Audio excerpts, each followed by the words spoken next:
Добре дојдовте во ова издание на темата на неделата, во кое се осврнуваме врз опасноста од сајбер напади и нивното евентуално влијание врз изборите во некоја земја. Можно ли е нешто такво и на локалните избори во Македонија? Пред изборите во Германија, тамошните безбедносни структури предупредија дека би можело да има обиди за дестабилизирање на земјата. Тоа би одело преку сајбер напади за поголемо промовирање на екстремистичките партии. На изборите победи блокот на Ангела Меркел, но изненади неочекувано добриот успех на крајната десница. Европската унија веќе размислува за нова специјална агенција за сајбер безбедност.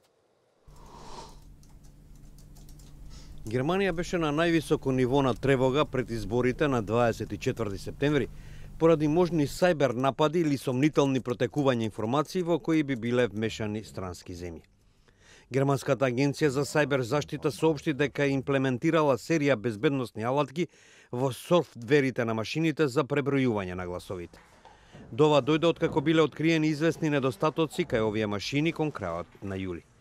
Официјален Берлин неколку пати предупредуваше дека Русија би можело да се вмеша во изборите. Поголемиот сајбер напад во германскиот парламент во 2015 година, што бил наводно поврзан со руската хакерска група APT-28. Претходно американски и француски официјални представници соопштија дека Москва се обидела да влијае врз нивните избори. Германскиот министер за внатрешни работи Томас де Мезиер пред изборите изјави: So, wir haben gesehen, eine vermutliche Einflussnahme auf die Wahlen in Amerika. Wir haben gesehen den Versuch einer Einflussnahme auf die Wahlen in Frankreich. Spricht alles dafür, dass das aus Russland stammt. Von daher ist nicht auszuschließen und wir stellen uns innerlich darauf ein, dass es entsprechende Versuche auch im Blick auf die Wahlen in Deutschland gibt.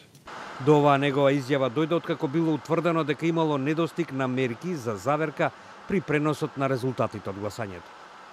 Исто така истражувачите забележале дека во неделите пред денот на гласањето на Твитер бил зголемен бројот на автоматски пораки кои не ги праќаат луѓе, а во кои се промовира крајно десничарската партија Алтернатива за Германија.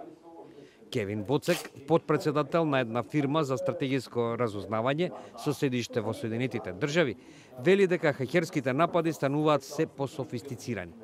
Хакерите, како што додава, користат шифри, што значи дека нападите најчесто стануваат недетектирани и по неколку месеци. So I think governments around the world, political parties around the world are catching up to the vulnerabilities that are in system. За подобра заштита од сајбер нападите, Европската комисија деновиве предложи низа мерки.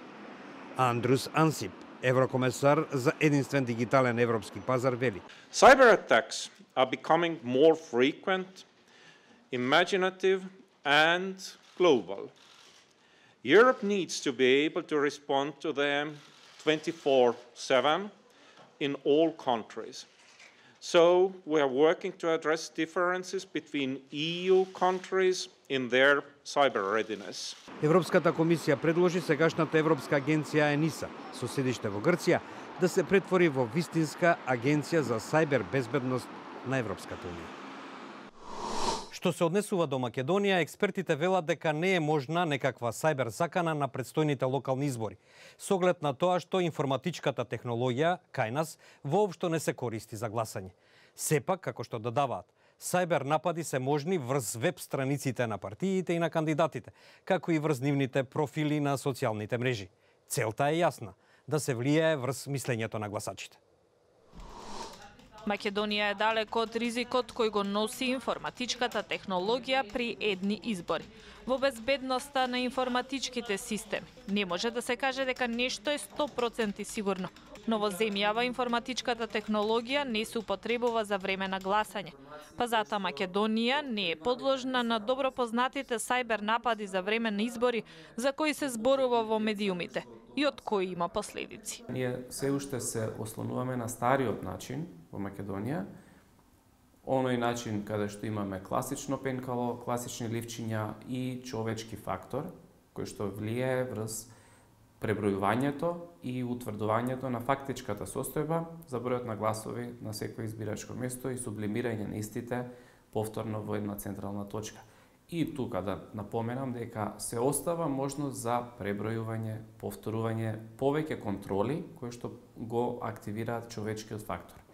Информатичката технологија може да се искористи да се направат упади на веб страниците на партиите, на политичарите, на нивните профили на социјалните мрежи, на интернет портали.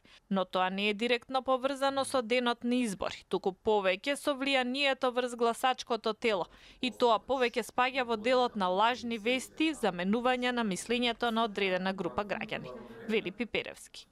Од Државната изборна комисија вела дека нивниот систем е целосно заштитен од надворешни сајбер закани.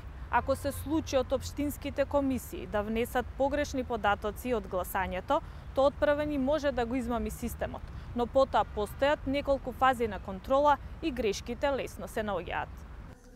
Од МВР велат дека се подготвени да го заштитат изборниот процес. Секторот за компјутерски криминал и дигитална форензика при МВР ни одговори дека постапува исклучиво по поднесена пријава за напад, односно навлегување на веб страна. Од секторот апелираат, доколку се случи сајбер напад на некоја организација или институција, веднаш да се пријави до МВР. Пиперевски порачува да се биде внимателен при користење на мобилни телефони, електронска пошта, па и при отварање на интернет портали. Доколку ние не сме свесни и немаме превземено чекори да ги направиме нашите уреди кои што се конектираат на интернет побезбедни, преку тој код многу лесно може истите да станат мета на сајбер напад, кој што нормално во ситуација на предизбори, изборна кампања, може да има огромен удел. Советот за Европа спроведува проект во земјава со цел да им помогне на институциите како МВР, обвинителство, финансиска полиција, надлежните агенции да соработуваат во борбата против сајбер криминал. Толку во ова издание на темата на неделата, во која се осврнавме врз тоа дали и како преку сајбер напади може да се влијае врз изборите во некоја земја. До гледање.